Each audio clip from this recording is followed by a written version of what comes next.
ಹಬ್ಬದ ಹಾಸ್ಯ ಲಾಸ್ಯ ವಿಶೇಷ ಕಾರ್ಯಕ್ರಮಕ್ಕೆ ಮತ್ತೊಮ್ಮೆ ತಮಗೆಲ್ಲ ಸ್ವಾಗತ. ನಮ್ಮ ಜೊತೆಗಿದ್ದಾರೆ ಹಿರಿಯ ರಂಗಕರ್ಮಿ ಮಾಸ್ಟರ್ ಹಿರಣ್ಣಯ್ಯ, MS ನರಸಿಂಹಮೂರ್ತಿಗಳು ಮತ್ತು YV ಗುಂಡೂರಾಯರು.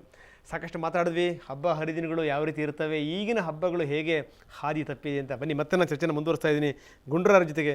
ರೇ, ನಿಮ್ಮ ಕಾಲದ ಹಬ್ಬ ಹೇಗಿರ್ತಿತ್ತು ಹಾಗಾದ್ರೆ? ಯಾಕೆ ಜ್ಞಾಪಿಸಿದ್ರಿ ಅದು? ಅಯ್ಯೋ, ಈಗಿನ ಕಾಲದ ಹಬ್ಬದ ಯೋಚನೆ ಮಾಡಿ ಮುಗಿಸ್ತಾ ಇದ್ವಲ್ಲ, ಆದರೆ ಹಬ್ಬ ಹಳೆಯ ಕಾಲದ ಹಬ್ಬ ಬರೋಕ್ಕೆ ಪ್ರಿಪ್ರೇಷನ್ನು ಒಂಥರ ಪೋಸ್ಟು, ಡ್ಯೂರಿಂಗು ಆ್ಯಂಡ್ ಪ್ರೀ ಅಂತಾರಲ್ಲ, ಹಾಗೆ ಬರೋಕ್ಕೆ ಮುಂಚೆನೇ 3 ದಿವಸ ಪ್ರಿಪ್ರೇಷನ್. ಹಬ್ಬ ಬರ್ತಾ ಇದೆ, ಕ್ಯಾಲೆಂಡರ್ ನೋಡಿ ಗುರುತು ಹಾಕ್ಕೊಂಡ ತಕ್ಷಣವೇ ಅದು ಏನು ಸಡಗರ, ಆ ಹೊಸ ಬಟ್ಟೆಗಳು ತೊಗೊಳ್ಳೋದೇನು, ಜನಗಳಿಗೆಲ್ಲ ಇನ್ವಿಟೇಷನ್ ಕೊಡೋದೇನು, ಕರೆಯೋದೇನು ಮನೇಲಿ. ಆ ಹಬ್ಬದ ದಿವಸ ಬೆಳಗ್ಗೆ ಎದ್ದ ತಕ್ಷಣ ಎಣ್ಣೆ ಅಂತ ಹೇಳ್ದಂಗೆ ಸ್ನಾನ ಮಾಡೋದೇನು, ಖುಷಿ ಅಂದರೆ ಖುಷಿ. 4 ಗಂಟೆಗೆ ಯಾವತ್ತೂ ನನ್ನ ಜನ್ಮದಲ್ಲಿ ನಾನು 4 ಗಂಟೆಗೆ ಎದ್ದೇನಲ್ಲ, ಆದರೆ ಹಬ್ಬದ ದಿವಸ ನೀರು ತುಂಬ ಹಬ್ಬದ ದಿವಸ ಎದ್ದು ಆ ಪಟಾಕಿ, ಆ ಬತ್ತಿ ಇಡೋದು ಅಂದರೆ ಬತ್ತಿ ಹಚ್ಚೋದು, ಆ ಹಬ್ಬಗಳ ಪಟಾಕಿ, ಸ್ನೇಹಿತರ ಮನೆಗಳಿಗೆಲ್ಲ ಹೋಗೋದು. ಅದಾದಮೇಲೆ 3 ದಿವಸ ಅದರದ್ದೇ ಹ್ಯಾಂಗ್ ಓವರ್ ಅಂದರೆ ಆ ಥರ ಅಲ್ಲ. ಇಲ್ಲಿ ನೋಡಿ, ಈಗ ಏನು ಮಾತಾಡೋದು ಎಲ್ಲ ಬತ್ತಿ ಇಡೋದು ಅಂದ್ರೆ ಅದನ್ನೇ, ಹ್ಯಾಂಗ್ ಓವರ್ ಅಂದ್ರೆ ಅದನ್ನೇ, ಅದೇ ಥರ ಆಗ್ಬಿಟ್ಟಿದೆ. ಅಂಥ ಹಬ್ಬದ ಸಡಂಗರ ಸಂಭ್ರಮ ಅದನ್ನ ನೆನೆಸ್ಕೊಂಡ್ರೇ ಒಂಥರ ಖುಷಿ. ನಾವು ಕಾಂಪಿಟೇಷನ್ ಮೇಲೆ ಪಟಾಕಿಗಳು ಹೊಡಿತಾ ಇದ್ವಿ. ಬೆಳಗ್ಗೆ ಅಭ್ಯಂಜನ ಮಾಡಿಸಿ 3:15 ಗಂಟೆ 4 ಗಂಟೆ ಕೋಳಿ ಕೂಗೋ ಹೊತ್ತಿಗೆ ಪಟಾಕಿ ಹಚ್ಚಬೇಕು ಅಂತ. ನಮ್ಮನೆ ಪಕ್ಕದವನು ಹೊಡಿಯೋಕೆ ಮುಂಚೆ ನಾನು ಹೊಡಿಬೇಕು ಪಟಾಕಿ. ಆ ಥರ ಕಾಂಪಿಟೇಷನ್ ಇತ್ತು. ಈಗ ತಿನ್ನೋದ್ರಲ್ಲಿ ಕಾಂಪಿಟೇಷನ್ ಇದೆ, ಅವ್ನು ತಿನ್ನಕ್ಕೆ ಮುಂಚೆ ನಾನು ತಿನ್ಬೇಕು ಅಂತ. ಇವಾಗ ಪಟಾಕಿ ಹೊಡಿಯೋದ್ರ ಕಾಂಪಿಟೇಷನ್, ಇವನು ಹಚ್ಬಿಟ್ಟು ಪಕ್ಕದ ಮೇಲೆ ಕಾಂಪೌಂಡ್ಗೆ ಹಾಕ್ಬಿಡ್ತಾರೆ, ಅದು ಡಮಾರ್ ಅನ್ಲಿ ಅಂತ. ಒಂದಾಯ್ತು. ತಿನ್ನೋದ್ರಲ್ಲಿ ಕಾಂಪಿಟೇಷನ್ ಅಂದ್ರಲ್ಲ, ತಿಂದ ಮೇಲಿನ ಕಾಂಪಿಟೇಷನ್ ಕೇಳಿ ಹೇಳ್ತೀನಿ. ಎಣ್ಣೆ, ಕರಿಯೋ ಎಣ್ಣೆ ಪಲ್ಯೂಟೆಡ್ಡು, ಬೇಳೆಗಳು ಪಲ್ಯೂಟೆಡ್ಡು, ಎಲ್ಲ ಪಲ್ಯೂಟೆಡ್ಡು. ಆಮೇಲೆ ಮೊದಲು ಒಬ್ಬಟ್ಟು ಮಾಡಿದರೆ 3 ಒಬ್ಬಟ್ಟು, 4 ಒಬ್ಬಟ್ಟು, 2 ಹಾಲಲ್ಲಿ 2 ತುಪ್ಪದಲ್ಲಿ ಹೊಡಿತಿದ್ದು ನನಗೆ ಚೆನ್ನಾಗಿ ಜ್ಞಾಪಕ ಇದೆ ಸರ್. ನನ್ನ ಈ 60 ವರ್ಷಗಳ ನನ್ನ ಸುದೀರ್ಘವಾದ ಅನುಭವದಲ್ಲಿ, ಅಂದರೆ 18 ಬಿಟ್ಬಿಡಿ, ಅಷ್ಟೊಂದು ಒಬ್ಬಟ್ಟು ತಿಂತಿದ್ದವನಿಗೆ ಇವತ್ತು ಎಲ್ಲ ಯಾರು ಕೇಳಿ ಇಷ್ಟೇ. ಕೆಲವರು ಬೇಡ ಅಂತಾರೆ, ಶುಗರ್ ಕಂಪ್ಲೇಂಟ್ ಅದು ಬಂತ, ಇನ್ನಿದು ಎಲ್ಲ ಪಲ್ಯೂಟೆಡ್ಡು. ಧೈರ್ಯವಾಗಿ ನೀವು ಏನನ್ನೂ ತಿನ್ನೋ ಹಾಗಿಲ್ಲ. ತಿಂದರೆ ಪಕ್ಕದಲ್ಲಿ ಮೆಡಿಸಿನ್ ಬಾಕ್ಸ್ ಇಟ್ಕೊಂಡೇ ತಿನ್ನಬೇಕು ಅನ್ನೋ ಸ್ಥಿತಿಗೆ ಇವತ್ತು ಬಂದಿದ್ದೀವಿ. ಸೊ ಊಟದಲ್ಲಿ ಇವಾಗ ಹಬ್ಬದಲ್ಲಿ ಇರ್ತಕ್ಕಂಥದ್ದು 2 ಮೇಯ್ನು. ನಮ್ಮ ಗುಂಡೂರಾಯರು ಹೇಳಿದಾಗೆ ಪೋಸ್ಟು ಮತ್ತು ಆ ಹಬ್ಬದ ಸಡಗರ ಇಲ್ವಾ? ಇವ್ರು ಹೇಳಿಬಿಟ್ರು, ಸೊಪ್ಪು ತೆಗೆದ್ರು, ಪ್ಲಾಸ್ಟಿಕ್ ತಂದು ಹಾಕಿದ್ರು ಅಂತ. ಇನ್ನು ಎಣ್ಣೆ, ಆ ಎಣ್ಣೆ ಎಲ್ಲರೂ ಆಗುತ್ತೆ, ಅದು ಮುಗೀತು. ಇನ್ನು ತಿನ್ನೋದ್ರಲ್ಲಿ ಎಲ್ಲ ಭಯಪಟ್ಕೊಂಡು ತಿನ್ನೋ ಸ್ಥಿತಿಗೆ ಬಂದಿದ್ದೀವಿ. ಆ ಅಕ್ಕಿಯಿಂದ ತಗೊಳ್ಳಿ ಅಂದಾಗ ನೀವು ಹಳೇದನ್ನ ಯಾಕೆ ಜ್ಞಾಪಿಸ್ತೀರಿ? ಹಳೇದನ್ನ ಇವತ್ತು ಜ್ಞಾಪಿಸ್ಕೊಳ್ಳೋ ಸ್ಥಿತಿ ನಾವಿಲ್ಲ. ಮಕ್ಕಳಿಗೆ ಇಷ್ಟು ಬೇಡ ಸರ್, ಕೆರಕ ಅಂತ ಕಟ್ತಾರೆ, ಅಂದರೆ ಕೋಟೆ. ಒಂದು ಮನೆ ಮೇಲೆ ಸಗಣಿ ತೊಗೊಂಬಂದು ಕೋಟೆ ಕಟ್ಟಿ, ಇವ್ರು ಹೇಳಿದ್ರಲ್ಲ, ಕೋಟೆಯನ್ನು ಹೆಲಿಕಾಪ್ಟರ್ಲ್ಲಿ ಹೋಗಿ ಅವ್ರಿಗೆ ಜಯಿಸಿ ತಂದರು ಅಂತ ಅದರ ಸಂಕೇತವಾಗಿಟ್ಟು ಅದರ ಕಥೆಯನ್ನು ಮಕ್ಕಳಿಗೆ ನಾವು ಹೇಳಿ ಸಂಪ್ರದಾಯ ಉಳಿಸ್ಕೊಳ್ಳೋದು ಇದು ಹೇಗೆ ಸರ್? ಅದೇ ಬಲೀಂದ್ರ ಕೋಟೆ ಅಂತ ಕಟ್ಟೋರು. ಬಲೀಂದ್ರ ಕೋಟೆ ಅಂತ ಸಗಣಿಯಲ್ಲಿ ಕಟ್ಟಿಬಿಟ್ಟು ಅಲ್ಲಿಗೆ ಪಾಂಡವಗಳು ಅಂತ ಇಡೋರು. ಯಾಕೆಂದರೆ ಪಾಂಡವರು ಶುರು ಮಾಡಿದ್ದು ಇದನ್ನು. ಸೊ ಬಲಿ ಚಕ್ರವರ್ತಿ ಭೂಮಿ ಒಳಗಡೆಯಿಂದ 3 ದಿನ ಎದ್ದು ಬಂದು ಪ್ರಪಂಚ ನೋಡಿ ಮತ್ತೆ ಭೂಮಿ ಒಳಗಡೆ ಹೋಗ್ತಾನೆ ಅಂತಕ್ಕಂಥ ಕಥೆ. ಅದು ಗೊತ್ತೇ ಇಲ್ಲ ಅವತ್ತೆ. ಆ 3 ದಿನಗಳು ತಾನು ಹೇಗೆ ಆಳ್ತಾ ಇದ್ದೆ ನಾನು, ಹಾಗೆ ಇರಬೇಕು ಅಂತ. ಆಗಿನ ಆಳೋರಿಗೆ ತಾನು ಇದ್ದಾಗಲ್ಲ ಸರ್, ತಾನು ಹೋದ ಮೇಲೂ ತನ್ನ ರಾಜ್ಯ ಆಗಿರಬೇಕು ಅಂತ. ಈಗಿನವರಿಗೆ ಈಗಲೂ 3 ದಿನ ಕರ್ಕೊಂಡ್ಬರ್ತಾರಲ್ಲ ನೋಡೋಕ್ಕೆ, ಆಚೆ ಕಡೆ ಈಚೆ ಕಡೆಗೆ ಒಳಗಡೆಯಿಂದ ಹೈಕೋರ್ಟ್ಗೆ. ಹೌದು, ಹೈಕೋರ್ಟ್ಗೆ ಇಲ್ಲ, ಬಟ್ಟೆ ಮುಚ್ಕೊಂಡು, ಬೆಡ್ಶೀಟ್ ಮುಚ್ಕೊಂಡು, ಬೆಡ್ಶೀಟ್ ಕವರ್ ಮಾಡ್ಕೊಂಡು ಬರ್ತಾರೆ. ಅದ್ಯಾಕೆ ಕವರ್ ಮಾಡ್ಕೊಳ್ಳೋದಾಗೆ? ಯಾರು ಅಂತ ಗೊತ್ತಾಗಬಾರ್ದು ಅಂತ. ಅಲ್ಲ, ನನಗೆ ಗೊತ್ತಿರೋ ಮಟ್ಟಿಗೆ ಈ ಹಸಿರು ಬಣ್ಣದ ಬೆಡ್ಶೀಟ್ನ ಆಸ್ಪತ್ರೆಯಲ್ಲಿ ಮುಖಕ್ಕೆ ಮುಚ್ಚೋದು ಒಂದೇ ಸಲ, ಕಡೆ ಸಲ. ಹೌದು, ಅದಕ್ಕೆ ಮುಂಚೆ ಮುಚ್ಚಲ್ಲ ಯಾರು. ಇರ್ಬೋದು, ಅದು ಬೈ ಚಾನ್ಸ್ ಬದುಕಿರ್ಬೋದು. ಅದಕ್ಕೆ ಈಗ ಬಲಿ ಚಕ್ರವರ್ತಿ ಅನ್ನೋದು ಅದಕ್ಕೆ ಅಂತ. ಬೇರೆ ಇನ್ನೊಂದು, ಆ ಬೆಡ್ಶೀಟ್ ಎಲ್ರಿಗೂ ಗೊತ್ತು ಆಸ್ಪತ್ರೆ ಅದು ಅಂತ.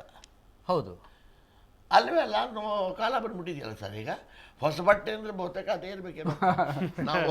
ಅಲ್ಲ, ಈಗ ಇನ್ನೊಂದು ನಾನು ಕೇಳಬೇಕು ಅಂತಿದ್ದೆ. ಯಾರು ಚೆನ್ನಾಗಿ ಹೇಳಿದ್ರು, ನಾವೆಲ್ಲ ಮೈಗೆ ಎಣ್ಣೆ ಹಚ್ಕೊಂಡು ಆಟ ಆಡಿ ಇದೆಲ್ಲ.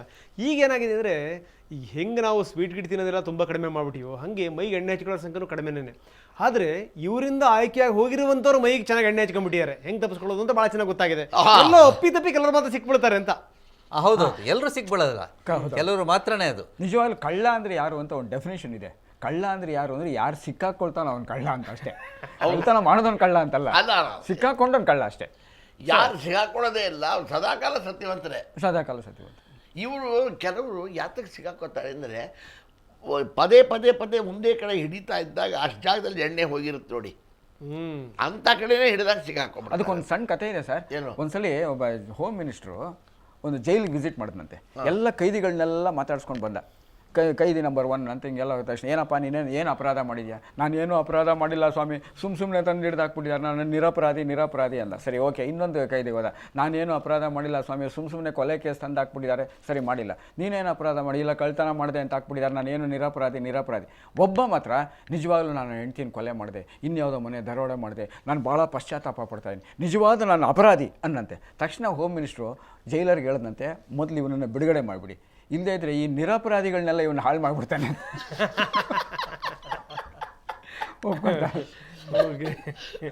ನಮಗೆ ಹಬ್ಬದಲ್ಲಿ ಒಂದಕ್ಕೂ ಗ್ಯಾರಂಟಿ ಗೊತ್ತು ಸರ್. ನಾವು ಎಲ್ಲಿವರೆಗೆ ಈ ಹಬ್ಬಗಳ ಆಚರಣೆಯನ್ನು ಅರ್ಥಪೂರ್ಣವಾಗಿ ಮಕ್ಕಳಿಗೆ ತಿಳಿಸ್ಕೊಡೋದಿಲ್ಲ, ಅಲ್ಲಿವರೆಗೆ ಹಬ್ಬಗಳನ್ನು ನಾವು ಆಚರಣೆ ಮಾಡಿ ಪ್ರಯೋಜನವಿಲ್ಲ ಸರ್. ಇವತ್ತಿನ ದಿವಸ ಗೌರಿ ಹಬ್ಬದಲ್ಲಿ ಈ ಮರದ ಜೊತೆ ಅಂತ ಕೊಡ್ತಾರೆ, ಗೊತ್ತಲ್ಲ?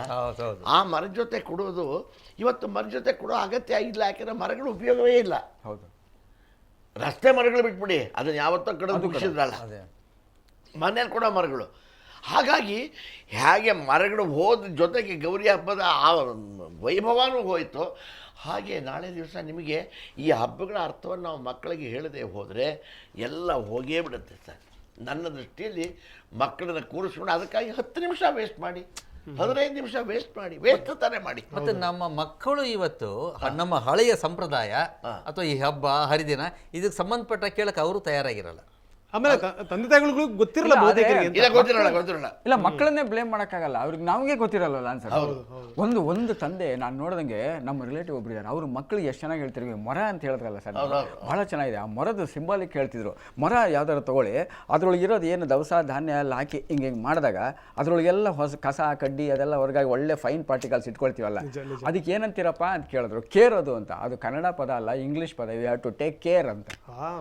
ಆ ಕೇರ್ ತಗೊಂಡು ಜನಗಳಿಗೆಲ್ಲ ತಿಳಿಸಿ ಹೇಳಿದ್ರೆ ಕಸ ಕಡ್ಡಿ ಆ ಸಂಪ್ರದಾಯಗಳು ಅದೆಲ್ಲ ಬಿಸಾಕ್ಬಿಟ್ಟು ನಿಜವಾದ ಸಂಪ್ರದಾಯ ಉಳಿಸ್ಕೊಂಡು ಹೋಗ್ಬೇಕಾದ್ದು ಆ ಮರದಲ್ಲಿ ಕೇರೋದು ಹಿರಿಯರ ಕರ್ತವ್ಯ ಅನ್ಸತ್ತಲ್ವ? ಅಲ್ಲ, ಹಿರಿಯರಿಗೆ ಗೊತ್ತಿಲ್ಲ ಅಂತ ನೀವು ಅಂದ್ರಲ್ಲ.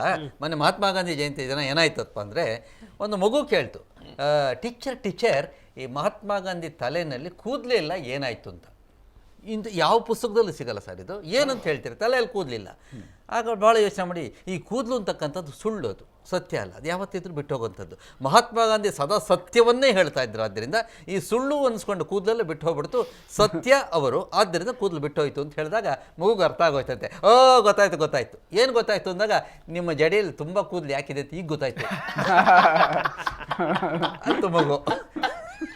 ಇವತ್ತಿನ ಮಕ್ಕಳಿಗೆ ಸರ್, ನೀವು ಒಂದು ಹೇಳಿದ್ರೆ 10 ಅರ್ಥ ಮಾಡ್ಕೊಳ್ಳೋ ಚೈತನ್ಯ ಇರೋದ್ರಿಂದ, ಬೇರೆ ಎಲ್ಲ ಕಡೆ ಓಪನಿಂಗ್ಸ್ ಜಾಸ್ತಿ ಇರೋದ್ರಿಂದ, ನಮ್ಮ ಭಾರತೀಯರ ಸಂಪ್ರದಾಯವನ್ನು ಉಳಿಸಬೇಕಾದ ಕರ್ತವ್ಯ ನಮ್ಮದು ಹಬ್ಬದ ಹರಿದಿನಗಳಿಂದ ಶುರುವಾಗಬೇಕು, ಅರ್ಥ ನಾವು ಹೇಳಬೇಕು.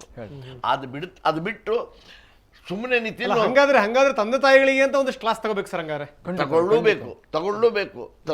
ತಪ್ಪೇನಿಲ್ಲ.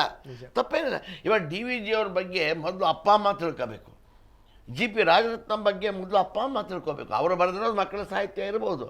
ಇಲ್ಲ ಅಂದರೆ ನಾಳೆ ನಾವುಗಳಾಗಲಿ ಮತ್ತೊಬ್ಬರಾಗಲಿ ಮಗದೊಬ್ಬರಾಗಲಿ ಇದು ಮಾಡತಕ್ಕಂಥ ಯಾವ ಒಂದು ಉತ್ತಮ ಸೃಷ್ಟಿಗೆ ಬೆಲೆ ಇಲ್ದಾಗುತ್ತೆ. ಆದ್ದರಿಂದ ತಮಾಷೆ ಮಾಡ್ತಾರೆ ಸರ್, ನಿಮ್ಮ ಪಂಚಾಂಗ ತೆಗೆದು ನೋಡಿಬಿಟ್ರೆ ಎದೆ ಹೊಡೆದೋಗುತ್ತೆ. ಇಷ್ಟೊಂದು ಹಬ್ಬ ಯಾರು ಮಾಡ್ತಾರೆ? ಹಬ್ಬಗಳಿಗೆ ವ್ಯತಿರಿಕ್ತ ಅರ್ಥ ಬಂದ್ಬಿಟ್ಟಿದೆ. ಆಮೇಲೆ ಇನ್ನೊಂದು, ದೇವ್ರ ವಿಚಾರದಲ್ಲೂ ನಾವು ಭಾಳ ತಪ್ಪು ಮಾಡ್ತಾ ಇದ್ದೀವಿ. ಒಂದು ದೇವ್ರನ್ನ ನಾವು ಎಷ್ಟು ಪ್ರೊಜೆಕ್ಟ್ ಮಾಡ್ತಾ ಇದ್ದೀವಿ ಅಂದರೆ, ಯಾರು ನಾಳೆ ದಿನ ನಿಮ್ಮಲ್ಲಿ ಇಷ್ಟು ದೇವರಿದ್ದಾರೆ, ನಮ್ಮಲ್ಲಿ ಒಂದೇ ದೇವರು ಅಂತ ಅಂದಾಗ ಉತ್ತರ ಕೊಡೋಕ್ಕೆ ಇವ್ರ ಹತ್ರ, ಅವರ ಅಪ್ಪ ಅಮ್ಮನ ಹತ್ರ ಉತ್ತರ ಇಲ್ಲ. ಯಾಕೆ ಇಷ್ಟು ದೇವರು? ಗಣಪತಿ, ಎಷ್ಟು ಥರ ಗಣಪತಿ? ವಿದ್ಯಾ ಗಣಪತಿ, ಬುದ್ಧಿ ಗಣಪತಿ, ಸಿದ್ಧಿ ಗಣಪತಿ, ಆ ಗಣಪತಿ, ಈ ಗಣಪತಿ. ಒಬ್ಬ ಹೇಳ್ತಾರೆ ಗಣಪತಿ ಬ್ರಹ್ಮಚಾರಿ, ಇವರು ಹೇಳಿದ್ರಲ್ಲ ಯಾವುದು ಬೆವರಹನಿ ಬಿತ್ತು ಅಂತ, ನನ್ನ ಪಶ್ಚಾತ್ತಾಪ ಜ್ಞಾಪಕ ಬಂತು ನನಗೆ. ಆಂಜನೇಯನ ಕೆಲವರು ಬ್ರಹ್ಮಚಾರಿ ಅಂತಾರೆ, ಇನ್ನೊಬ್ಬ ಇಲ್ಲ ಸಂಸಾರಿ ಅಂತಾರೆ. ಯಾಕೆ? ಅವನು ಬ್ರಹ್ಮಚಾರಿ ಅಂತ ಅನ್ನೋರು ಯಾರು? ಮದುವೆ ಆಗಿಲ್ಲ, ಅದು ಒಂದೇ ಸಾಕ್ಷಿ. ಸಂಸಾರಿ ಹೇಗೆ? ಅವನ ಮಗು ಇದೆ, ಹೇಗಿದೆ ಮಗು? ಅವನು ಸಮುದ್ರ ಹಾರುವಾಗ ಅಲ್ಲಿ ಡಿಪ್ರೆಷನ್ ಬಂದು ಒಂದು ತೊಟ್ಟು ಬಿರಿಯ ಬಿತ್ತಂತೆ, ಅದನ್ನು ಒಂದು ಮೀನು ನುಂಗಿಬಿಡುತ್ತಂತೆ, ಅದಕ್ಕೊಂದು ಮಗು ಹುಟ್ಟುಬಿಡ್ತು, ಅದು ಮತ್ಸ್ಯ ಆಂಜನೇಯ. ಅಲ್ಲೂ ಕನ್ಫ್ಯೂಷನ್ನ. ಆಮೇಲೆ ಕೆಲವರು ಹೇಳ್ತಾರೆ ಇಲ್ಲ ಅವನು ವಿಷ್ಣು ಭಕ್ತ ಆದ್ದರಿಂದ ಅವನು ವಿಷ್ಣು ಭಕ್ತ ಕಾರಣ ನಾಮ ಹಾಕ್ತೀವಿ ಅಂತಾರೆ. ಇನ್ನೊಬ್ರು ಇಲ್ಲ ಅವನು ಶಿವಭಕ್ತ, ಅವನಿಗೆ ನಾವು ವಿಭೂತಿ ಇಡ್ತೀವಿ. ಶಿವಭಕ್ತನವರಿಗೆ ಆಧಾರ ಏನು? ಅವನು ಭೀಮನಿಗೆ ಮೈ ಕೂದಲು ಕಿತ್ಕೊಟ್ಟಂತೆ 3. ಅವನು ಕರ್ಕೊಂಬರ್ತಾನಲ್ಲ ಭೀಮ ಆ ಯಾಗಕ್ಕೆ. ಅವಾಗ ಅಲ್ಲ, ನಮ್ಮ ಪುರಾಣಗಳನ್ನು ಹೇಗೆ ಡಿಪಿಕ್ಟ್ ಮಾಡಿದ್ದಾರೆ ನೋಡಿ ಅನ್ನೋ ಕೇಳ್ತೀನಿ.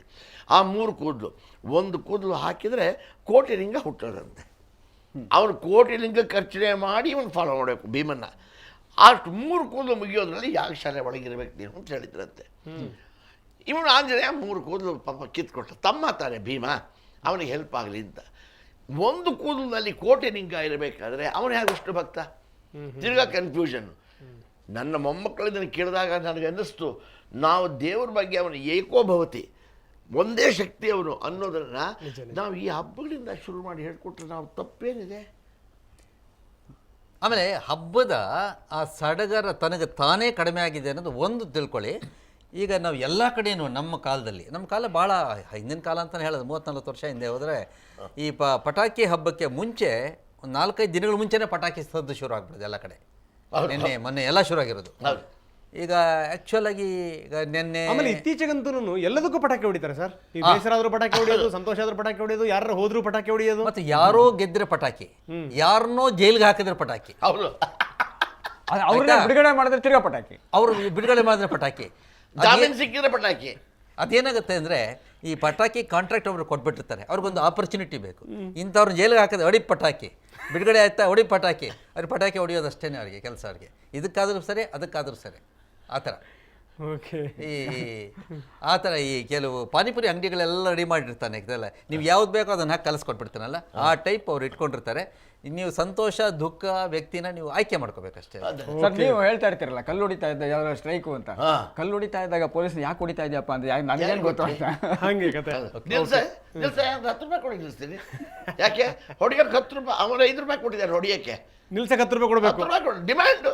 ಎಸ್ ಸರ್, ಮತ್ತಷ್ಟು ನಿಮ್ಮ ಜೊತೆಗೆ ನಾನು ಚರ್ಚೆ ಮಾಡ್ತೀನಿ. ಇನ್ನಷ್ಟು ಚರ್ಚೆ ಮಾಡೋಣ, ಇನ್ನಷ್ಟು ನಗೋಣ. ಒಂದು ಸಣ್ಣ ಬ್ರೇಕ್ ನಂತರ.